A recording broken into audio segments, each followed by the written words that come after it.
Eep, eep. Offensive prayers are the most highly draining prayers in the game. You can drastically conserve your supplies if you learn to flick them. Every case and every person is going to be a little bit different, so it's important to understand your attack speed and the monster's attack cycle to flick effectively. Perfect flicking can be very challenging, so in this video I'll go over a few different tiers of offensive prayer flicking, starting with beginner-friendly methods and moving up to more advanced examples. Make sure you're using the XP drop or the customizable XP drops plugin to change the color of your XP drops when an offensive prayer is active. That way you'll see whether your flick is working. Offensive prayer flicking works basically the same across all attack styles. Just keep in mind your attack range. For instance, if you're using melee and have to close the distance to your target, there's a delay between clicking the monster and when your hit actually lands, so you'll need to account for that when you activate your prayer. Let's dive into some examples. In short, click your offensive prayer on the tick before your attack animation and click to turn it off the same tick as your attack animation. Doing so activates the prayer for your attack roll. Notice in this clip that when I click to attack the crab, I click the prayer on in the same tick and then click it off on the following tick.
The best way to put this into practice is to begin flicking your offensive prayers while you camp your overheads.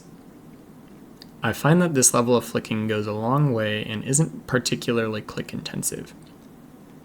It doesn't need to be perfect and will save a lot of prayer if you give your offensives some downtime. I try to do this as much as I can at TUA, the Inferno, and the Coliseum.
If you really want to push your prayer, you can flick your overheads in addition to your offensive prayers. Start by practicing this on enemies with the same attack speed as you. There are 3 scenarios to consider. If you and the monster are on the same tick, you can use quick prayers to flick your overhead and offensive on the same tick. If you are 2 ticks apart, you can flick your overhead and offensive separately. If you are 1 tick apart, you can still flick both, however this requires you to click your overhead and offensive in the same tick.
If you are an aspiring gigasweat, you can push on.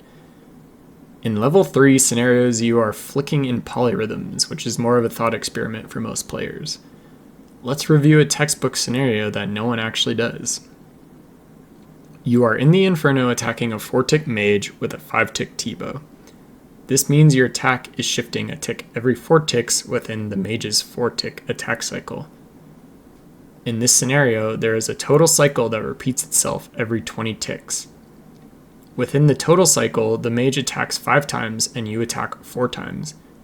You must flick Protect from Mage 5 times and your offensive prayer 4 times in the 20-tick attack cycle. First, I will show what this looks like outside of combat. Then I will jump into the Inferno to give it a try.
And that's all she wrote.